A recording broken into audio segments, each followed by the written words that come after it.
Good morning! Sabi sa pakete ng kape na ininom ko, a great life starts with coffee. Pero mas great ang life kung i-entrust natin kay Lord ang ating buong araw. Kagaya sabi sa Psalm 5 verse 3, ipa-flash ko na lang sa screen habang finiflex ko sa inyo ang aming mga konting tanim dito sa aming bahay kubo. Masaya lang ako na pagmasdan sila tuwing umaga habang nagkakape kami. Pagkatapos ko magkape habang hindi pa mainit ang panahon, naisipan ko na ilinisin yung puno ng aming tinanim na niyog. Ganito talaga ako basta walang pasok yung mga bata.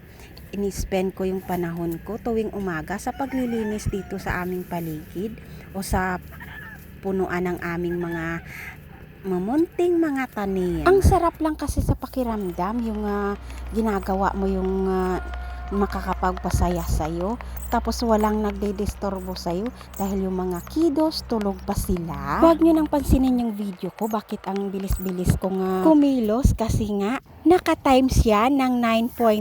Baka naman maumay kayo na panoorin yung aking video. Pareho lang naman yung eksena. Pero lately, na-inspired ako sa mga dumadaan sa wall ko.